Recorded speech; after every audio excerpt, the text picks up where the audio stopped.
it is time to swap out this heater up here. This is at our shop. We're actually in charge of the maintenance. So here is part of the water treatment center.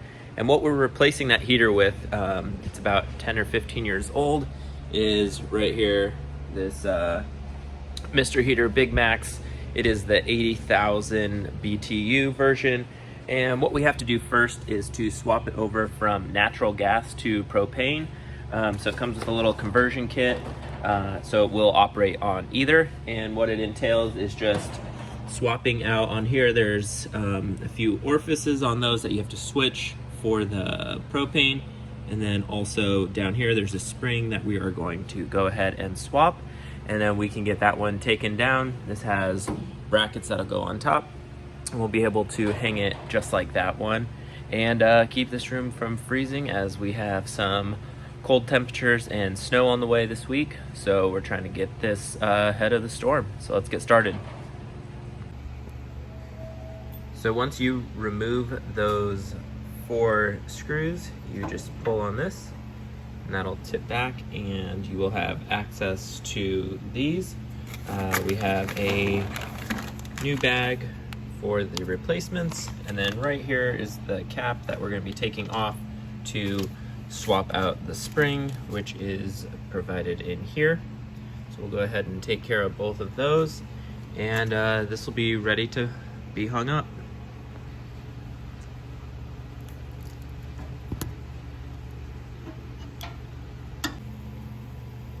Alright, so once you have those broken loose, you can go ahead and unscrew those.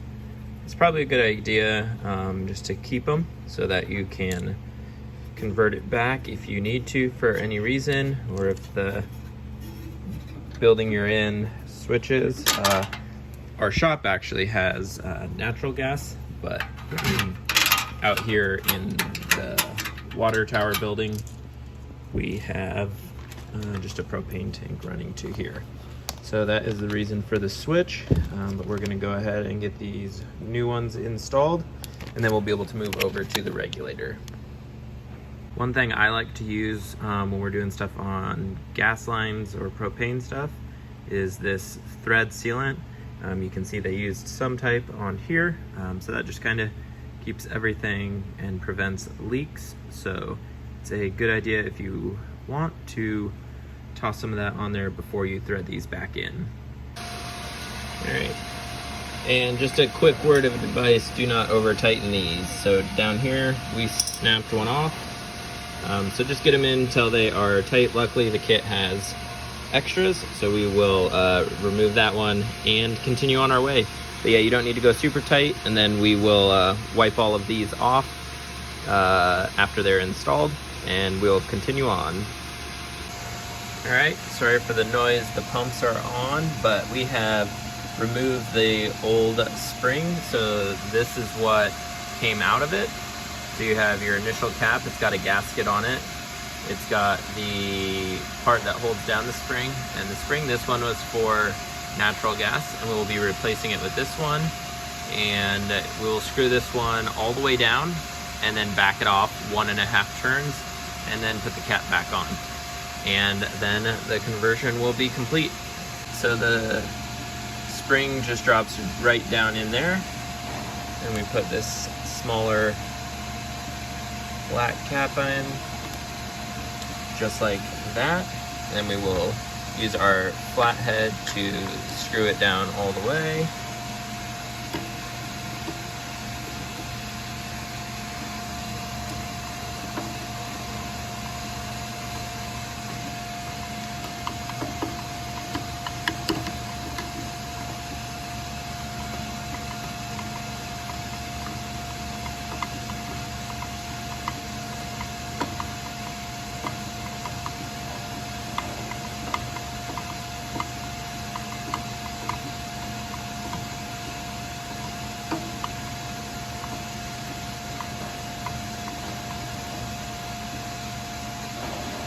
All right, and it stops. Now we're gonna go our half turn, 2, 3. So that gives us 1.5 turns off. And then we can go ahead and put the black cap back on. It's definitely much easier to do all of this while you are down on the ground. So if you do drop anything, you're not chasing that. Go ahead and tighten that into place. And we are set to put this back in after we go ahead and get this pulled out. Definitely try to do our best to show real world situations. I can show you a quick video on how to do this perfectly with nothing going wrong. But luckily the kit does have extras. So we have 3 of these, which are for the propane. So all we have to do, you can see these threads. We'll just get the extractor, pull that out, toss in one of the new ones, and then we'll move on to getting the brackets that are on top. We have a set right here. We'll go right on top of this.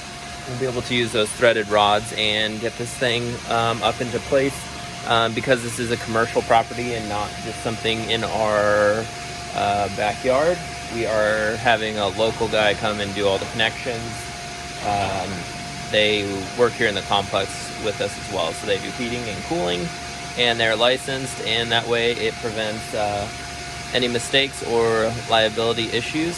So we will go ahead and get this all put back together and in place for them to make the final connections.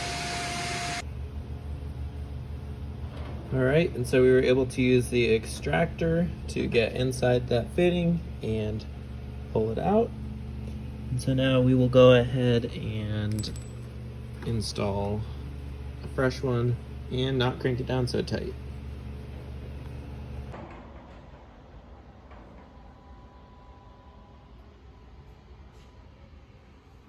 Just doing a quick check-in. It's been a few months since we installed it. Everything has run great. It's kept all of our pipes and everything from freezing, which is exactly what we got it for. So yeah, it's been super efficient. Did exactly what we needed in here to just keep the temperature above freezing throughout the winter. This building is insulated, but we do have 2 steel doors that are not. So I mean, we had temperatures down in single digits throughout the winter, and this did more than enough to keep the inside of this room above freezing and keep all the pipes and equipment safe. So yeah, if you guys are looking for an easy, efficient heater to install after running through winter, I'm happy to say that it was a success, and I would definitely recommend it. So yeah, go ahead and check them out. Super quick, easy to install. We did convert this one again over to natural gas, from natural gas over to propane. So that was what we did for here. Hopefully we can switch this whole building over to natural gas in the future, and it'll be even more efficient throughout the winter. But yeah, super happy with it. Easy, pretty much a direct replacement for what we had here. So yeah, if you guys have any questions, feel free to reach out, and we'll see you guys on the next one.